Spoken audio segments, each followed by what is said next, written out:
Une ombre grandit à l'horizon est. Le murmure de la panique se transforme en hurlement à l'intérieur de la Russie. Un nouveau missile ukrainien, le Neptune lointain, est dévoilé. Sa simple image tremble les fondations du Kremlin. Sa portée de 1000 kilomètres est un cauchemar pour Moscou. Des cibles impensables deviennent soudainement vulnérables. Question à vous, où vous trouvez-vous en ce moment? Écrivez-nous votre ville et votre pays dans les commentaires. Le 23 août, une photographie du Neptune lointain circule. Ce nouveau missile est sensiblement plus grand que la version originale du Neptune. Son prédécesseur avait une portée de 200 à 300 km. Il était conçu comme une arme anti-navire. Le nouveau missile peut atteindre 1000 km. Sa cible principale, le territoire russe. Ce missile opère avec des drones qui distraient les défenses aériennes russes. Le Neptune lointain frappe ensuite. Pendant ce temps, les livraisons d'armes vers le pays frontalier avec la Russie augmentent. Le Pentagone, ainsi que les partenaires européens, acheminent d'énormes quantités d'aide. Ces livraisons passent par la Pologne, par la Roumanie. Elles arrivent aussi par voie maritime. Principal point d'entrée, le port de Pivdeni, près d'Odessa. Ce port a été modernisé, protégé. Il est devenu une cible intouchable pour l'armée russe. Les États-Unis ont produit environ 3500 missiles, monsieur. Ces missiles ont une portée de 450 km.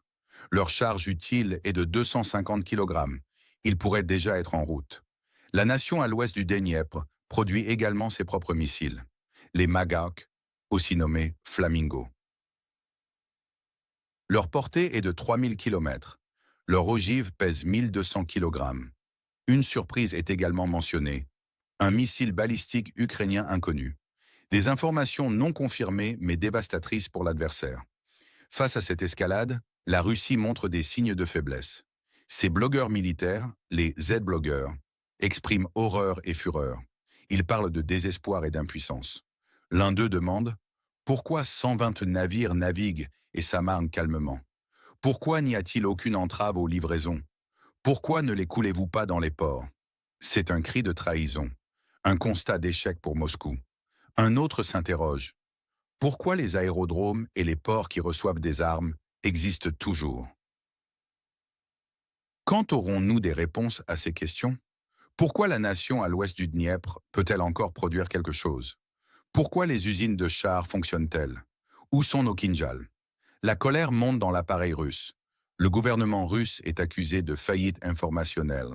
Il cache la vérité à sa population. En arrière-plan, une organisation caritative, Newer Foundation, collecte des fonds pour le pays en conflit. Plus de 1000 € ont été récoltés pour des drones. Question à vous, où vous regardez cette émission? Vérifions la géographie de notre audience. Ville, pays et, si vous le souhaitez, un drapeau. Alors pourquoi tout cela est-il si crucial maintenant? Les implications sont profondes. Pour la Russie, cela signifie une vulnérabilité accrue. Ses infrastructures stratégiques sont en danger. Aéroports militaires, raffineries de carburant spécialisées, bases militaires. La Russie perd sa supériorité dans certains domaines. L'économie russe souffre. La pénurie de carburant aviation s'aggrave. Les frappes ukrainiennes y contribuent. Politiquement et socialement, la démoralisation gagne du terrain. La population patriotique russe, les Z-blogueurs, est en colère. Elle se sent trahie. Leur confiance dans le gouvernement s'érode. C'est un échec informationnel pour le Kremlin. Pour la nation située entre l'Europe et la Russie, c'est l'inverse. Sa capacité de frappe en profondeur sur le territoire russe augmente. La logistique ennemie est désorganisée. Sa propre défense se consolide. Sa dépendance à l'aide étrangère pourrait diminuer à long terme. Que nous disent ces événements? Que la course pour détruire le potentiel industriel ennemi est perdue pour la Russie. Les microcellules de production du pays, entre l'Europe et la Russie, sont résilientes. Elles sont dispersées, elles sont cachées sous terre, elles sont dans les montagnes. Elles sont presque impossibles à détruire. La faillite informationnelle du gouvernement russe est flagrante. Moscou est incapable de dire la vérité à ses ultra-patriotes. C'est un aveu public de faiblesse. Quel événement, selon vous, est sous-estimé par les médias dans cette région? Expliquez pourquoi. Les peurs des Z-blogueurs ne concernent pas seulement le Neptune lointain. C'est l'arrivée massive de missiles américains qui terrifie Moscou. Potentiellement des attaques MS. Ces missiles menacent directement le territoire russe. Ces livraisons sont probablement plus avancées que ce que l'on sait. De nombreux accords de livraison militaire sont secrets, entre le pays en guerre, les partenaires européens et les États-Unis. Ces accords contournent les blocages politiques. Cela nous rappelle les tentatives de Trump de freiner l'aide. L'analyste suggère que le Flamingo, avec sa portée de 3000 km, pourrait être une diversion, pour cacher le développement d'un missile balistique. Inconnu. Le Balistitcheskaya Raketa. Ce serait une surprise, un coup bien plus dur pour la Russie. La pénurie de carburant russe est aussi un problème. Les vols de bombardiers russes, Tu-95 et Tu-160 diminuent. Non seulement à cause de l'opération Araignée, mais aussi par un manque de carburant spécialisé. Les frappes ukrainiennes sur les raffineries russes ont exacerbé cette pénurie. Comment ces faits transforment-ils la perception de la guerre? Les Z-blogueurs paniquent car la Russie ne parvient plus à détruire le potentiel du pays attaqué. Leur rage est une autocritique voilée de l'inefficacité de leur propre armée. Le gouvernement russe dissimule ses échecs. Il essaie d'éviter la perte de morale. Il veut maintenir une façade de contrôle. C'est une tentative désespérée. La nation en conflit, elle, est résiliente. Elle démontre ses capacités de production. L'annonce du Neptune lointain démoralise l'ennemi. Le cri de désespoir des Z-blogueurs est un tournant. Même les ultra-patriotes russes admettent l'échec. Un triple coup attend la Russie, les Neptunes, les Flamingos et les missiles balistiques inconnus. Le port de Pivdeni reste inviolable. Une barrière invisible le protège. Les drones maritimes, les Sea Baby, en sont la clé. L'histoire se répète, sous de nouvelles formes. La capacité du pays en guerre à délocaliser sa production sous terre et en montagne rappelle la Seconde Guerre mondiale. La survie industrielle sous occupation, la faillite informationnelle du gouvernement russe. Elle fait écho à la chute de l'URSS. Un contrôle informationnel défaillant. La guerre des drones modifie les tactiques. Les drones ukrainiens distraitent les défenses aériennes. Le blocus des ports par la Russie a échoué, comme les blocus maritimes historiques importants. Les frappes ukrainiennes sur les raffineries russes réduisent les vols de bombardiers. L'opération Araignée y a aussi contribué. L'aide américaine de facto refusée. Par certains. Pourtant, des livraisons silencieuses se poursuivent. Une tendance mondiale émerge. La production d'armes domestiques. Réduire la dépendance. La nation sur les rives du Dniepr en est un exemple frappant. La guerre de l'information est au cœur du conflit moderne. La résilience logistique est cruciale. Quels conseils donneriez-vous au chef du Pentagone sur cette situation? Une seule mesure concrète pour les 90 prochains jours. Qu'est-ce qui nous attend? Un scénario probable est une escalade. Les frappes ukrainiennes en territoire russe vont augmenter. La Russie s'adaptera, mais son industrie de guerre sera surmenée. Les Z-blogueurs continueront de s'alarmer. Le gouvernement russe maintiendra sa façade. Cela alimentera la confusion et le mécontentement. Le conflit se prolongera, mais avec un avantage croissant pour la nation en conflit. Dans le meilleur des cas pour elle, l'arsenal à longue portée s'accroîtra. Des cibles clés en Russie seront frappées. La logistique russe sera perturbée. Les livraisons occidentales massives créeront une supériorité, forçant la Russie à une retraite. Dans le pire des cas pour la Russie, elle ne parviendra plus à contrer les frappes. Les pénuries s'aggraveront. Le moral s'effondrera. Le système russe craquera. Un scénario inattendu? Une frappe ukrainienne dévastatrice. Une cible symbolique non encore touchée. Une réaction démesurée de la Russie. Ou à l'inverse, une implosion interne. Qui gagne? Le pays en guerre. Sa résilience industrielle. Sa capacité d'innovation. Ses coûts efficaces. Les alliés occidentaux. Leur aide stratégique. Qui perd? La Russie. Son armée. Son gouvernement, ses Z-blogueurs impuissants, son économie. C'est le prix de l'échec. Votre pronostic sur la date à laquelle un cessez-le-feu sera signé? Merci d'indiquer le mois et l'année et une brève justification. Alors, quel est l'avenir de cette confrontation? La nation agressée peut-elle maintenir cette pression? La panique russe est-elle un signe avant-coureur d'un effondrement imminent ou simplement une phase de réajustement? Les Z-blogueurs révèlent la vérité ou manipulent-ils les récits? Nous voulons entendre votre avis. Partagez vos réflexions dans les commentaires ci-dessous. Abonnez-vous à notre chaîne pour ne manquer aucune de nos analyses.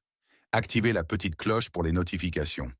Votre engagement nous aide à continuer notre travail d'information. Partagez cette vidéo si vous pensez que cette information est essentielle. Au-delà des craintes exprimées par les Z-blogueurs, il convient d'analyser la profondeur stratégique de ces développements. La capacité de l'Ukraine à produire et déployer des missiles à longue portée tels que le Neptune lointain et potentiellement le Flamingo redéfinit les lignes de front. Ce n'est plus une guerre de territoire uniquement, mais une guerre de profondeur où l'arrière-garde de l'agresseur devient une zone de combat potentielle. Moscou, jadis perçu comme un sanctuaire inatteignable, est désormais à portée de tir. Cette nouvelle réalité géographique stratégique force la Russie à repenser sa doctrine de défense et à allouer des ressources supplémentaires à la protection de son territoire, détournant ainsi des ressources du front. L'ironie est que l'invasion visait à renforcer la sécurité russe en créant une zone tampon, mais elle a eu l'effet inverse, rapprochant le conflit de son cœur. Les implications économiques pour la Russie sont également considérables. Une infrastructure énergétique et militaire vulnérable signifie des coûts de production accrus pour divers secteurs vitaux. Les raffineries de pétrole, déjà sous pression, verront leur capacité réduite, entraînant des hausses de prix à la pompe et une diminution des revenus d'exportation qui financent l'effort de guerre. La pénurie de carburant aviation n'est pas seulement un problème logistique. C'est un symptôme d'une chaîne d'approvisionnement sous stress intense et de l'incapacité à protéger des actifs clés, les transports ferroviaires et routiers. Militaires seront également affectés, ralentissant le mouvement des troupes et du matériel. Cette vulnérabilité économique se traduit par une pression accrue sur le budget de l'État, laissant moins de fonds pour d'autres programmes sociaux ou militaires. Sur le plan de la communication gouvernementale, la faillite informationnelle de la Russie est un point critique. Le Kremlin, habitué à un contrôle quasi total du récit national, est confronté à une réalité que ses propres propagandistes ultra-patriotes ne peuvent plus ignorer. Les Z-blogueurs, qui ont initialement été des promoteurs fervents de la guerre éclair et de la dénazification, sont devenus des voix de la désillusion, voire de la sédition, de par leurs critiques ouvertes, leurs questions insistantes sur l'inaction de la marine, l'absence de destruction des infrastructures logistiques ukrainiennes et l'échec à arrêter la production d'armes montrent une profonde fracture entre la rhétorique officielle et la réalité perçue par une partie de l'électorat le plus loyal. Cette fissure dans le front intérieur pourrait, à terme, saper la légitimité du régime bien plus efficacement que les sanctions internationales. Le silence du Kremlin face à ces critiques et son incapacité à fournir des réponses crédibles alimente la défiance. L'innovation ukrainienne, notamment la capacité à créer des microcellules de production sous terre et dans les montagnes, est une leçon de résilience en temps de guerre. Elle démontre que la destruction d'infrastructures centrales, une tactique classique de supériorité aérienne et de frappe de missiles, n'est pas suffisante pour anéantir la capacité de défense d'une nation déterminée. Cette stratégie de production dispersée et protégée rend la guerre de l'usure plus difficile pour la Russie, car elle ne peut pas se contenter de cibler quelques grands complexes industriels. Chaque missile, chaque drone ukrainien est potentiellement le fruit d'une production décentralisée, quasi-guérilla industrielle, qui est extrêmement difficile à éradiquer.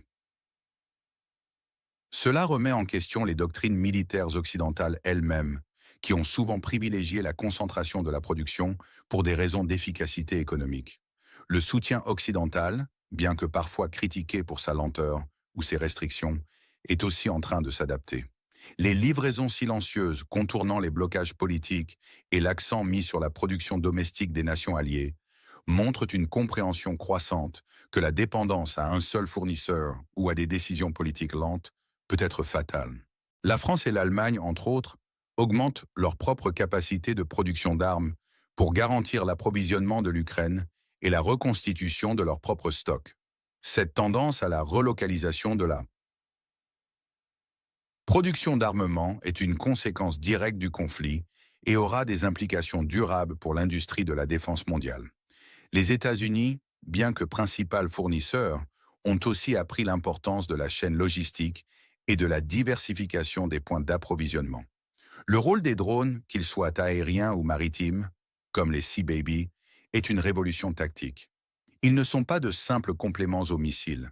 Ils sont des éléments perturbateurs essentiels, capables de saturer les défenses, de diversifier les menaces et de fournir des renseignements en temps réel pour les frappes.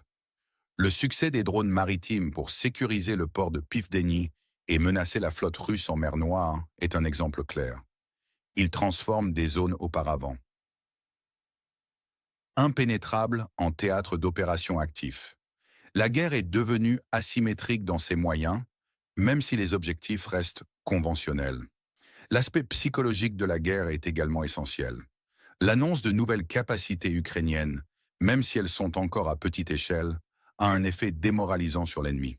La panique des Z-blogueurs n'est pas seulement un signe de leur frustration, c'est aussi un indicateur de la perte de confiance dans la supériorité militaire russe.